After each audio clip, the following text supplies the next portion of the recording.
जो आप कहानी सुनने जा रहे हैं, ये है बिहार के एक छोटे से गाँव की, राजू नाम के व्यक्ति की, जो कि एक किसान है। मैं आपको इसके बारे में बता देना चाहता हूँ, जो कि इसका घर है और जो इसका खेत है, उसमें दूरी कम से भी कम 20 किलोमीटर दूरी है। तो इसको है ना बहुत ज़रूरी एक काम आता है खेत को लेकर के। तो ये अपने घर से जैसे निकलता ये है ढाई बजे। ढाई बजे निकल कर के ये अपने खेत की तरफ बढ़ता है और ये अपने खेत में पहुंच जाता है। तो ये वहाँ पे काम करने लगता है। जैसे गांव की भाषा में बोलते हैं कि अपनी ट्वेल्व वेल चला कर के पानी चलाने लग गया। तो इसको ऐसे काम करते करते इसको बज गए कम से भी कम रात के 8। और वैसे भी दिन थे सर्दियों के। तो इसको काम करते करते 8 बज गए। 8 बजते जैसे ये सोचने लगा कि अब मेरे को यहाँ से निकलना चाहिए। तो ये जैसे इन्हें 3-4 कदम बढ़ाए तो वहाँ पे तेज़ मूसलाधार एकदम बारिश होने लगी।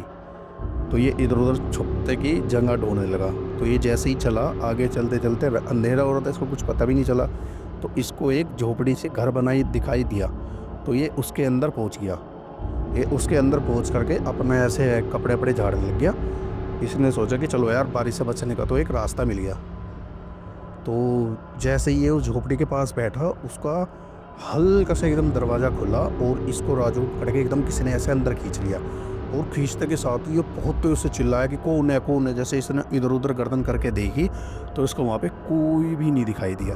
तो ये एकदम भाई बहुत ज़्यादा डर गया। तो इसने एक कोना पकड़ लिया, कोना पकड़ के ये बैठ गया। ये बैठा रहा कम से भी कम 2-3 घंटे, बाहर भी नहीं निकल पा रहा। बाहर भगने की कोशिश कर रहा है कि यार तो बारिश-वारिश देखी जाएगी, जो हो रही है मैं बारिश में निकल जाऊँगा। बाहर भी ये नहीं निकल पाया क्योंकि वो जो दरवाज़ा एक बार खुला था वो दोबारा से खुल नहीं रहा। वो ऐसे ही अंदर बैठा रहा। तो इसको बैठे-बैठे बज गए रात के 12:30। तो एकदम से तुरंत इसको एक परछाई दिखाई दी।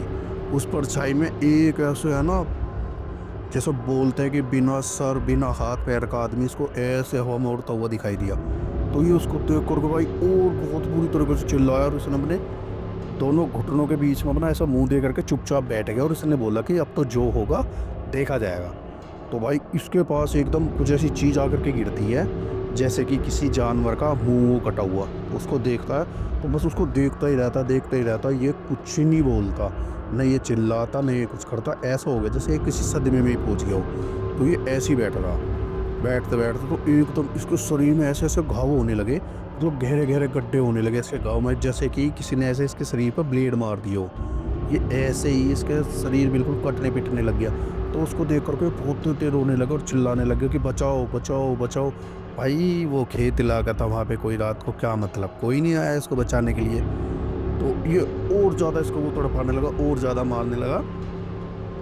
तो ये कभी उस छोटे से घर में ही, कभी ये इधर जा रहा, कभी ये उधर भाग रहा, कभी इधर, कभी उधर। ये ऐसे ही भागने में लगा हुआ है, लेकिन इसको कोई भी जगह दिखाई नहीं दी। तो इसको जहाँ-जहाँ मर्ज़ी, जैसे-जैसे मर्ज़ी इसको तड़पाती वो रूह और इसको मारती और ये कुछ भी नहीं कर पाता। तो ये जैसे ही चिल्ला रहा, इसकी किस्मत इतनी अच्छी थी कि वहाँ से ही अपने खेत में से एक व्यक्ति और गुज़र रहा था, उसने इसके चिल्लाने की आवाज़ सुनी। तुरंत ये झोंपड़े के पास भगा। भगने के बाद उसने भी सोचा कि यार ये तो बहुत पुरानी है, इसमें तो कोई रहता भी नहीं है, कोई कुछ नहीं करता, फिर ये आवाज़ कैसे आ रही है? उसने गेट खोलने की कोशिश करी, वो गेट नहीं खुला। राजू अंदर से फिर वो तेज़ चिल्लाया कि बचाओ, बचाओ।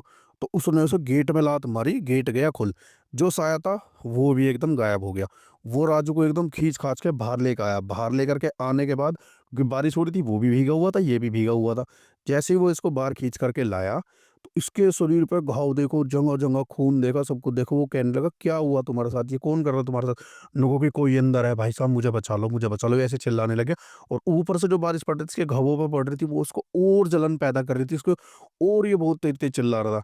तो वो आदमी कहने लगा, वो एक बार को तो अंदर जाने की सोच रहा, लेकिन वो अंदर नहीं गया। उसने सोचा कि अगर मैं भी अंदर जाऊँ तो क्या पता मेरे साथ भी हो जाए। वो इसी डर की वज़ह से वहीं रुक गया और वो राजू को अपने ऐसे ऊपर उठा कर के वो चलने लग गया। तो वो उनसे पूछता है कि कौन गाँव के हो भाई तुम? कि मैं ऐसे-ऐसे इस गाँव से हूँ। वो कहता कि मैं तुम्हारे बगल वाले गाँव से हूँ, मैं तुम्हें वहाँ पे छोड़ देता हूँ। तो उसने अपने ऐसे कंधे पे डाला और वो आगे चला जहाँ पे उसकी साइकिल खड़ी थी, उसके पास उसको बिठाया, अपने से बाँधा और इसको लेकर के गया। इसको घर पे पहुँचाने के साथ इसके सारे घरवाले भाई देख कर के इसको सदमे में हो जाते हैं, क्योंकि इसकी एक बूढ़ी माँ थी, बाप था, इसकी वाइफ़ थी, 2 इसके बच्चे थे, वो सारे दोस्तों के साथ इसको चिल्लाने लगते हैं कि क्या हुआ, क्या हुआ? इसने और गाँव के आस-पड़ोस के भी सारे आदमी आ गए। इसने अपनी सारी सच्चाई वहाँ पर जाकर के बताई कि मेरे साथ ऐसे-ऐसे हुआ है, ऐसे-ऐसे नहीं हुआ। तो ये सुबह गया। सुबह जाकर के सारे गाँव वाले इसके साथ गए, झोपड़ी में जाकर के सबने देखा, वहाँ कोई नहीं था भाई साहब, वहाँ पे एक मूर्ति तक कुछ ही नहीं था, किसी की तस्वीर-वस्वीर वगैरह कुछ भी नहीं थी। और सब आदमी कोई कुछ आदमी तो इसको सोच रहे थे कि ये राजू झूठ बोल रहा है और कुछ आदमी मान रहे थे कि ये इसकी सच्चाई है कि पहले भी ऐसा कुछ हो चुका। तो आपको ये कैसी लगी मेरी कहानी? लाइक और सब्सक्राइब ज़रूर करें मेरे भाइयों।